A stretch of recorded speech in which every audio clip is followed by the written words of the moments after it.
Your feeling on what happened there, transpired there? Oh, I think the president was an unpopular hire in 2011. I think the faculty never embraced it. I think some of the politicians in the state never embraced it.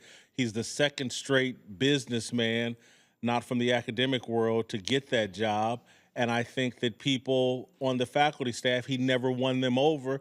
And I think he was low-hanging fruit. I think he existed in a campus environment where his own staff made it clear to the kids on campus that he was not popular and he could be taken out. And the kids took advantage of that. I think that, they have some issues. Missouri is 100 miles from Ferguson. Yeah, I don't know I was thinking this last night. You know the area well. I would say in this country, there's only one state I've never been to, South Carolina. But the one area I don't know, Kansas, Missouri, Kansas City. Talk about the racial tension there, because I don't know its history. Well, listen, I think there is racial tension all across America and all across the globe. I think we have this foolish notion that there's some utopia, some place on earth where there's these safe zones where there is no racial tension. Listen, bias and unfairness have been a part of the world's history since its inception. It's not going anywhere. And that bias and unfairness runs all directions. Here in America, because we're the minority as African Americans, it hits us the hardest. But bias and unfairness goes both ways. And so I don't want to single out Mizzou, but I will single it out in this case in terms of it's so close to Ferguson and the St. Louis area.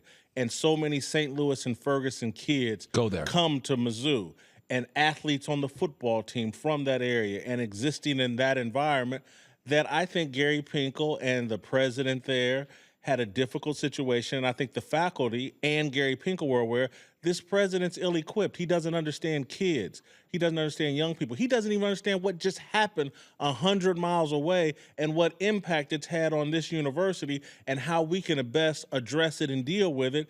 And so you don't sense any altruism here, because my argument is, one of the reasons I supported Missouri players is I ever seen the documentary Hot Coffee about the yes, and if we don't, the great moments in this country that broaden and strengthen our democracy, not weaken it, is when the powerful reach down to the powerless. Those with a voice reach down to those without it. And for decades, college students like me who are broke give our time and our energy and our love to our teams on campus. Rarely do those athletes reach back to us and say, we're part of you, student body. And Missouri players, I would argue there is some altruism here, said, listen, this is a hunger strike.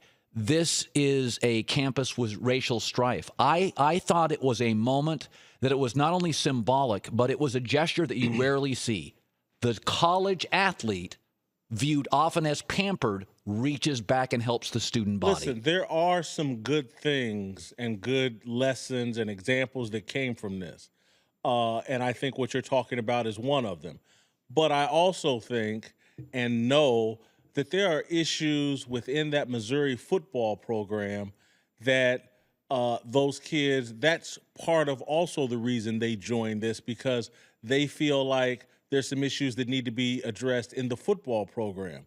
What if the team was 11-0, 8-0? Wouldn't have happened. Okay. Would not have happened. So my altruistic take's a little off. Slightly. It wouldn't have happened if they were undefeated and playing for big games. But listen, when a team struggles the way that Missouri has, and they have the kind of quarterback play they've been getting from their freshman savior, their big recruit, grandfather and dad both played at Mizzou. This kid was supposed to be their savior quarterback. He's been awful the last 4 weeks, and there are kids on that team that feel like, well, why is this guy not being evaluated? Why is he being pampered? Why isn't he coming off the field and perhaps giving Marvin Sanders, our black quarterback, a chance who can run the ball? So I think those issues are at play. I think those issues, racial issues and tension and divisiveness without race, are always being managed by the football coach, a good manager, a good leader. This year and in the past 18 months, because of what's happened in Ferguson, I think they're more acute at Missouri on the football program and on the rest of the campus. And this president, he's a businessman. He was ineffective. Yeah, he slow to recognize the seriousness of the problem, and the faculty upset with him, and they turned on him.